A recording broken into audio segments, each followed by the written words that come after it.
The concept is a residual. So operating as a non-capitalist institution in a society that is managed by different forms of regulations, I'm constantly thinking about who assesses us, how we get assessed, how our production is measured, quantified, who has the authority to decide, and on whose behalf are those decisions being made. How do we make decisions when the public does not have an agency, and who claims that agency? And so on and so forth. So it's not at all that I regard institutions and museums having inalienable rights to keep existing, to go on ad infinitum no matter what they do. My questions are not at all institution-centered, and this is not a question from inside. It's not about survival or preparing for harder times. This question is, what I'm going to pose is going to be immaterial. It's about curiosity and a state of not knowing and being fragile. So the institution is asked to constantly perform and make itself available to the present, akin to bringing things into light and light, as we spoke about yesterday, but also to be under the light, to be representative, and not to be a neophiliac, and also not necessarily urgent. So this kind of presencing suppresses time and prefers a perfunctory treatment of its interest, and there's little possibility for an institution to let itself be transformed by the activities it commits to. So if institutional time is not only the present, how do we tell stories to the present?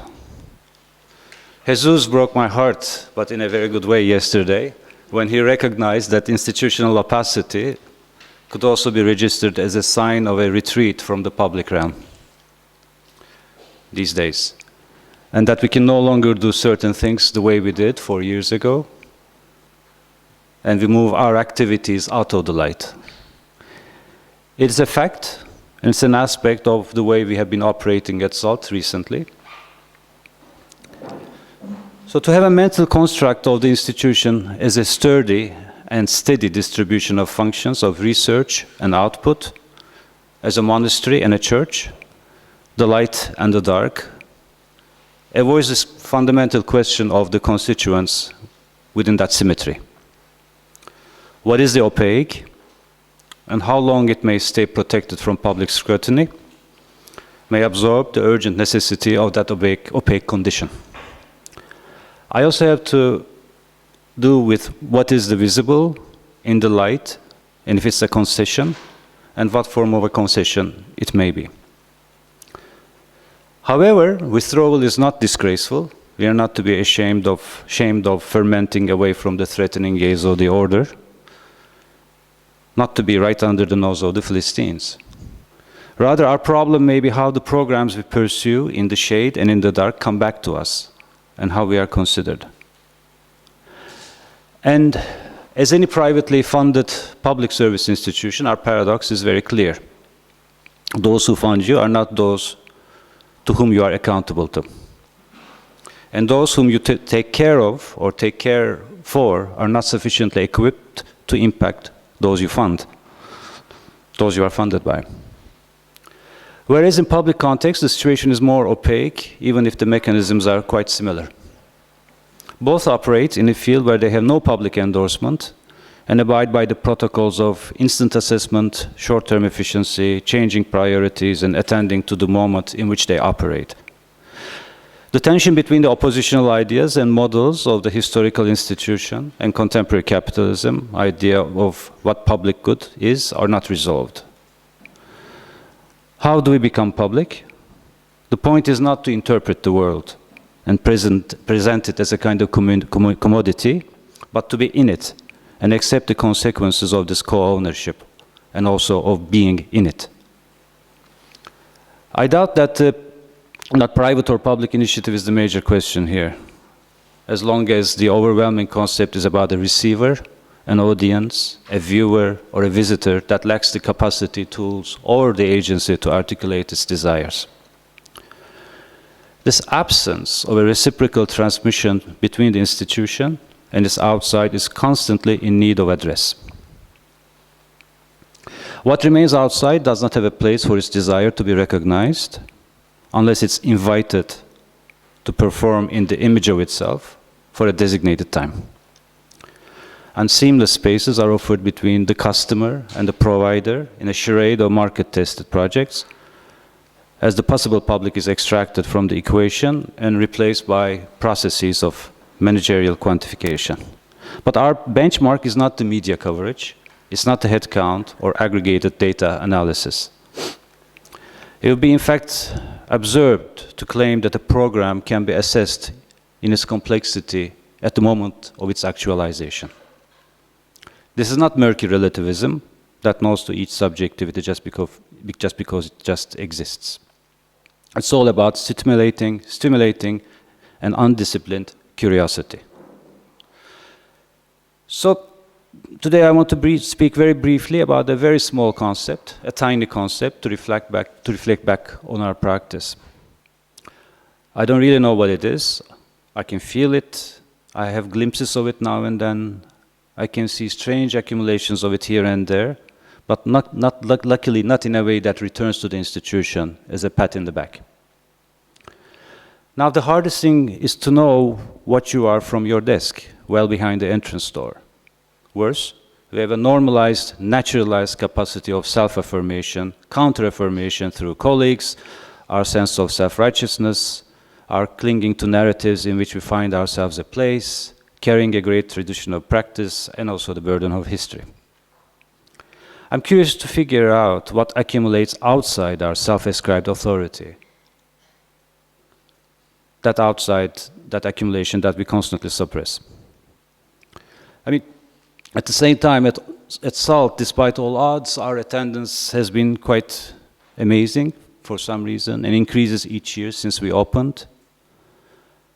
And we had recently something called social return on investment analysis. Our founder made this analysis without telling us, with an independent research company, without our involvement. And but the results were phenomenally good. And don't ask me what this all means, but I've been told that it's apparently absurdly great. But of course, there's then a problem. A second problem is that how that good may now translate into really wrong ideas about funders' capitalization of it. You know. Press and social media and once or twice a year a long-form essay is great icing on the cake, but is that it? You know, what is it that I cannot measure?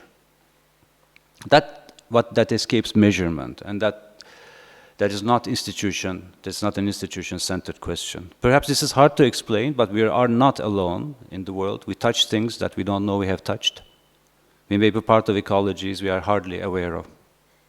Our users know and benefit from things we don't even know we are offering. There are accumulations of knowledge, accumulations of sense and curiosity. We are clearly and certainly not able to quantify most of this stuff. So today I'm interested in the big image. No, I'm not. Professional to professional activity. So looking for this thing that I cannot quite name, last week in a panic about the glossary, I stumbled on the idea of a residual. Not the residue, not the residual, but a residual. So I wrote Ida saying that I was planning to pick up on an amorphous idea. The concept looks sufficiently light, feathery. That was last weekend. My reference point was the idea of a residual that can be thought as a negligible error. That is to say, as they use in mathematics, a variance between an observation and a computation, or a variance between two different observations. So it's a negligible differential. This is not like the hypothesis Anders spoke of yesterday, but the kind of differential does not affect the outcome. So it's not really computable, so it can be foreseen. So this variance is often expected and also disregarded. It escapes re-evaluation because it's negligible. Hence, a residual is overlooked by assessment methodologies and ignored by the narrative machinery. So when I started to seek other uses of residual, my ignorance hit me in the face. How could I have missed Raymond Williams and his use of the residual in the book Marxism and Literature? And these are the concepts. This is a concept that he had widely utilized. For him, it's about the complex layering and the process of sedimentation of culture as it faces change. So in this short essay, he uses rather broadly, with two other terms, with the concepts of the emergent and the dominant. Raymond Williams, yeah, sorry. So, dominant being what it is refers to the understandings embodied in the majority of the society, such as heterosexual normativity. And according to Williams, the dominant could embody aspects of the residual. That is to say, elements sedimented through and normalized and projected onto the contemporary. But let's not mistake Williams's residual with heritage. Residual is harder to place. It's not only or merely a question of language. The residual can continue to linger on because it can be neglected or even ignored. In which case, the residual could be marginal. Now, residual in Williams is a range of beliefs, customs, and such stuff, looking quite antediluvian, often coming from a set of different social formations, political, religious orientations, life positions, ideologies.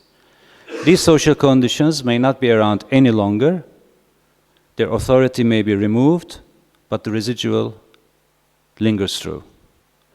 That may be quite ancient. They may be quite ancient. They may be coming from history, from recent history. But residual has a very particular trait of staying through change. I don't intend to level the potential of the concept. The difference between the residual and heritage are obvious. This is clear. Heritage can be turned into an apparatus. It can be an ideological weapon. It could be an instrument of oppression. Whereas the residual escapes the capacity of impacting harm the same way. You may not take this seriously and ask, what good is it then, if you cannot name it and turn it into a tool, but this may be precisely its peculiarity that I hope to offer here. In Williams, residual is the influence of old cultural practices, consciously or unconsciously existing in a contemporary moment.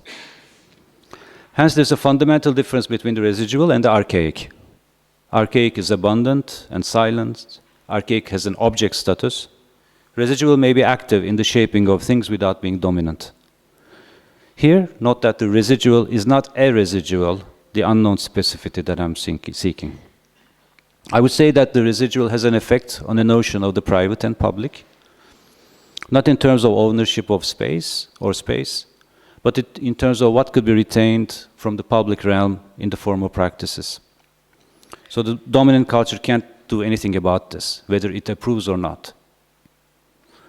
Now, to differentiate, I have taken a residual rather flippantly to name things that I cannot name, things I cannot quantify, that I'm aware of the presence of, but they're intangible, which in and of themselves cannot affect change, but without them, I don't know where I would be.